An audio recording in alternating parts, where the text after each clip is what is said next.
What is going on, ladies and gentlemen? Welcome to the March edition of the monthly retros. This is month 3 of the road to $100,000 in 2025 as an agency building my business in my first year. If you guys have kept up with the series to this date, this is my monthly retro where I record everything that's going on in the business, do a quick little reflection, and the contents of this video usually consist of business income, business expenses, personal income, personal expenses, revenue, leads, and just a personal and life reflection in terms of the business as well, projects we're taking on, things I'm excited for, and yeah, basically just a little reflection of every month so that I can slow down and enjoy the journey along the way, and also keep you guys updated on what's working for me, and also have something for my 100-year-old self to look at. Hormozy would be mad at me for making this long of a hook and dragging on. So without further ado, let's dive on into Notion. Okay, so getting started here in Notion, this is where we do everything. Like I said, if you guys kept up on the series in the past, I've taken screenshots and I've been in software. So basic overview of the software stack is I manage everything freelance and client facing in Moxie, which is this software, and like a brief glimpse of it right here. This is what everything looks like. This is my email. No. So then I also have this thing called Monarch Money, which is basically another layer that sits on top of all of my finances. So it routes transactions. Highly recommend Monarch Money. Keeps track of all the transactions and syncs across all of your business and personal and banking accounts, so you can get a big financial picture and audit, and I love it. So that's where a couple of these screenshots come from that I'll reference in here. So I'll start with the profit loss. So the income was from this month was $11,081.67. Business expenses $2,534.78. And personal income 0. Personal expenses $2795.65. We'll break down the contents of those a little bit as we go through. But one of the biggest expenses of this month was contractor labor. And that's something that I can break down right here. If I go to transactions, filter by date, last month, filter by business expense, and I just filter for contractor labor, apply, and that number did creep up a lot this month. And there was another big one, and there was a 1,500 one for, this actually isn't, it's last month, not this month, that's why. So yeah, contractor labor, we spent about 1,600 on outsourcing projects. So as you can see, some on freelancer, some on Upwork, and also a big one for the outsourcing the branding project for Vibrix, which is our big active project right now. But that one should close here soon. So we got really good feedback from them on the branding side of things, and we're excited to move forward with the website. But that's a bigger expense for me. And if we look over all of the business expenses and tailor those filters, so if I clear this and I go back into the business expenses, we can also see 2,500 total. Contractor labor, events and networking, it's another big one. Software and tools. So if I look at just at my monthly software stack, it is getting up there. But I'll go through these one at a time. This was for a connection. She made a referral for me, so I bought her a Starbucks gift card, which is our feedback tool. Artlist, which is for a mock-up for a site launch. Another networking event, which is the revenue workshop that we're going to in May. I paid for that in advance. It's $150. Contractor labor. Reloom came due this month, so that was $500. It's a big part of our business. Service fees, so that's contractor. Elementor Pro, this is a refund on the contractor labor one. OpenAI, GPT, this was buying a connection, coffee. Different miscellaneous freelance projects on Freelancer for some site updates. Another networking event here, and this was a networking and a software tool as well. I can't remember what this one was for. I think it was everywhere, so it's a Chrome extension plugin. Google Workspace and Eventbrite for the AMA event. So yeah, I'm a lot higher than I would like to be for business expenses, but we outsource projects, and that's what happens. So back to the next statistic, which is income. We had 9 or 11, 1, 2, 3, 4, 5, 6, 7, 8, 9, 10 total transactions. We had a site launch. This is for a maintenance retainer proposal. This is for a back end of a site, the milestone payment and a site project. This one is for retainer work hourly for one of our clients in Marysville. $650. This one is for a maintenance retainer for one of our clients in Florida. Just website updates. This one is for a milestone completion on another site. This one's for a launch of another site. This one is for a maintenance proposal on one of our existing clients here in Dublin. $1250. This one's for a milestone payment as well for an existing project. That one's only halfway done. $129. That one's for a site maintenance for a client in Dublin for a project launched in the past. $360. This is for one of our clients in Marysville. It's a work retainer. So a good one from that side. That's the breakdown of everything. So 4 of these are milestone payments. One of them was for a site launch completion, and the rest of them are for so we're starting to diversify a little bit in terms of our recurring sources and starting to build more of those up, which is nice.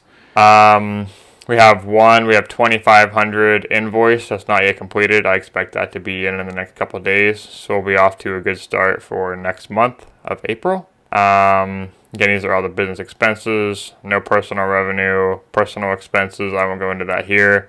Personal expenses are $2,700 due to rent, and I bought a new car. So that's where a big chunk of that came from. Paid $8,000 cash for it. I'll be posting about that on LinkedIn, so stay tuned for that. But that is everything financial, a breakdown of what I spent money on, where I made money, and everything about that. I had my first ever, not my first ever tax meeting, but I got my first ever return, and we had our meeting about it today. So expect a lot more expenses on the business front coming up this year as we do our first full year of taxes as a self-employed person. So this is going to be fun. But as you can see, I'm pretty dialed in with recording my finances, so I know everything that's going on. But more onto the personal side. So every month I do a wins, losses, and focus areas and lessons with 3 action items that I want to be accountable to. I'll start with the wins to go off on a high. I know I wrote a lot here. I won't go into all of these in depth, but I will talk about all of them. So key themes for the wins in March. We had some high leverage conversations, building long-term relationships. By the way, a really good way to, and I'm going to start doing this more, to a really good and high leverage way to do more reflection and introspection is to use ChatGPT Voice, record your notes, everything you did in a month. What I do with these is I look back at my calendar and I record like all of the things, all the meetings that I had, and really pick out the most important ones, the most impactful ones, and remember how they made me feel, what I learned, and reflect on them. And you can start to take rough notes from that and then have a conversation with ChatGPT Voice, record all the lessons, and then ask it to lay it out more in a more organized way, so you probably don't look like a crazy person when someone else reads it. So that's a really good thing to do if you want to be more introspective and take actions and learn your lessons. So key themes, high leverage conversations, building long-term relationships, growing visibility and credibility, and testing remote flexibility. So I recorded 5 podcasts this month. 4 of them were strategic connections, and one of them was I was a host on another one. These were all great conversations. They all went very well. And they really fill my cup. And the way I feel after I have a longer form conversation is honestly just unmatched. I view them now as an opportunity to kind of improve my verbal agility, something I'm trying to get a lot better at, to come prepared to each interview and really over deliver on the value for the guest and for the person. So these have been, some of the bright spots in my life, are recording podcast episodes and also getting on guests that are better fit for the audience. And I'm excited to expand on that as we build the email list as well. Client-wise, we kicked off the Vibrix branding project and had 2 really good meetings with them as we delivered their branding. Great feedback, and I'm excited to unpack that one further. One of the highlights of my week especially, and I'm looking forward to diving more into the site. And in fact, I'm a little bit behind on it now, so that'll be a big focus of the next few days. I'm meeting with them again at the end of this week. We also attended the Brickhouse Blue grand opening. I got to meet Nick's family and meet his family, and we developed into that relationship and built through multiple calls. And it's been a really good time meeting people like that in the business. We worked remotely and we traveled to Florida. So Katie and me and mom and dad went to Port Orleans, and I worked remotely. And I proved to myself that I can travel, as unfun as it was and as expensive as Disney is, and as unfit for Disney as I am, a person like myself that values what I do. It was a lot, but it attested that I could do it, and I know I can do it again, and I can work from anywhere. Another win, we launched a Kent development website. We had a mentoring session with Dan Frank, a Columbus Chamber member that I got an introduction to, and he's just a multi-million-dollar business owner, and he gave me some advice in terms of where to network, how to maintain connections, and just how to keep a long-term vision, That was really valuable, and I'll throw a picture on the screen of meeting Dan. We reconnected with some old network connections, Jimmy, Corey, Bill. These are some people from Marysville in my past life. We restarted the Columbus Chamber podcast collaboration. That's something I'm super excited about. So we're going to do some type of content collab with the accelerator or the programs that the Chamber offers. So that could be a really good thing to keep on our radar. I met LJ for the first time. I had a deep conversation about agency building and sustainability. LJ is an agency owner in Ohio, is in the Columbus Chamber. And we met and had just like a 2-hour conversation in terms of alignment, his wins and losses, some of the things that are most important to him. And we're also going to have him on the podcast as well. So I'll have to shoot him that link. That's something I'll have to do tomorrow. I began the enrollment process for the Goldman Sachs 10,000 Small Businesses program, something I'm super excited for. That's going to start this fall. It's a super intensive program at Columbus State where they do basically a full audit of your business and they give you tactical things for improvement. Very excited to start this, and I cannot wait. We registered for Josh Hall's Revenue Workshop next May, and we had an important personal conversation with mom and other family members about life balance and overworking. And we closed the month with record revenue. So those are the wins. On to the losses. So a big summary of the losses for February: energy management, missed follow through, not being accountable, and burnout symptoms. That's not true. It's always overweights the downsides. That's worry about that later. The key themes from this month were overextension without proper boundaries, gaps in back-end execution, physical and mental health took a backseat. I would say that's true. So actions and observations. I lost a well-nurtured proposal with Premier Office Movers after heavy upfront work. So I posted about this on LinkedIn, but this was a multiple months sales process. Had 6 in-person meetings, multiple calls, a very dense proposal. We ended up making it to the final round over several other marketing agencies, which was a good sign. But we're actually meeting with them again next week to know why we weren't the ones chosen for the project. So I'm looking forward to reconnecting with Andrew and getting back in touch. But that was a big one because that was a lot of our expected revenue for this month. And but we'll get the next one. And that was one of the biggest proposals I've ever put in to this point. And we'll see what we can do next time. But a lot of lessons taken away from that one. and one of the biggest learning experiences, so probably not even a loss. But mental health struggles, a few binge eating episodes, some weight loss, and sleep deprivation. And even as I say this now, it's very late. It's past 11, so I should probably be getting to bed. I have to get up at 6 a.m. tomorrow to go to the Columbus Chamber. So, Corey, we're going to wrap this one up pretty quickly. But some rough mornings, lack of enthusiasm. I feel like I just get off to a really slow start in the mornings, unfortunately, which is very unfortunate, but it's something that we're improving on. I want to wake up with energy and vigor and ready to get after it. We lost our luggage during the Florida trip. Thankfully, it was delivered back to us the next day. Very grateful for that. Honestly, the biggest losses this month were just not being accountable. Like, a few things that I had on my radar that I wanted to accomplish, I just didn't get done. And I got distracted by shiny object syndrome. We did not integrate the email sequence with the lead magnet, so I've been building out this email campaign that I think is just killer. And I just need to set up the automations in ConvertKit. So this is what it looks like right now, the master intro sequence. I have a sequence of emails that I build out. I just have to attach them to an automation in ConvertKit. I think they're all pretty well written. That's the draft one. But these are the actual emails, all of them. I have to set up the automations in ConvertKit and get them sent out on a cadence, which I did, but I just have to tag and configure the forms and get that rocking and rolling. We hired several freelancers that didn't maximize the ROI in their output. One of them was a total loss. I had a section overflow scroll issue on the website that I just could not figure out. I hired 2 freelancers, paid in advance. One of them couldn't figure it out, and the other one was just a lot of back and forth.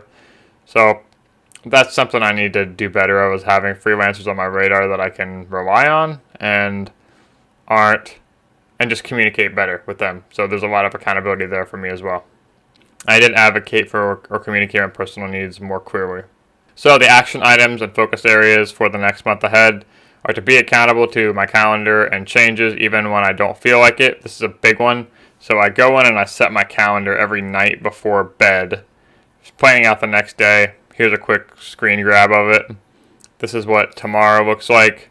Nice and packed. We are launching the podcast. These are where my posts go up.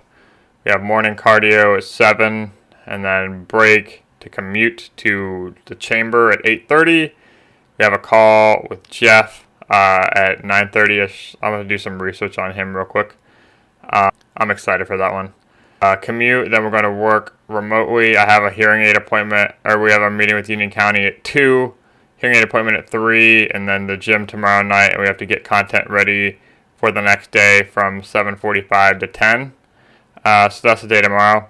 Honestly, and there's so much overlap in here. Like, I just don't stay accountable to moving from one thing to another the way that I should, and I want to be someone who is more consistent with their calendar so that when I set this, I have more of a default that I can rely back on.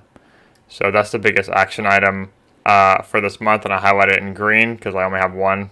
The next thing is to take deep breaths and pause every time I begin to feel overwhelmed and impulsive towards binge eating. And I listened to Atomic Habits, and this just became so obvious that every time I do have an impulse to do something that's not what I want to do, it's because of environment. It's because I'm stressed. It's because I'm overworked. It's because I want some kind of relief or short-term satisfaction. And I just need to take a breath and realize it, and also change my environment. So that's the next thing I want to improve on. And the third moment are to take the time and enjoy the moments of conversation. Just say conversation, not conversion. That sounds so bad. And resonation with people. So I did a good job of engaging my network. There's a thing on the Jay Klaus podcast, which is not what it's called. It's called Creator Science by Jay Klaus. But I listened to his old interview with Jordan Harbinger, and he talked about this Connect 4 method. So sending 4 outreaches to your past network every single day. And then that's 16 per week, and then 160 per month. So you really start to build a network and re-engage old people that you've already met, which is very high leverage, and it's a lot more effective than cold outreach. And it also is just good because when you just reach out with no incentive towards trying to rekindle old relationships, it goes across very well, and I've seen good success with it. So that's where we're going to wrap it up for the March monthly retro. everything that's going on in the business month. I know I rambled on a little bit, but I find these very valuable for personal clarity. I'm going to go to bed. We got a big day tomorrow, and yeah, that's another month in the life of building MMG. Thank you guys for watching. See you next month.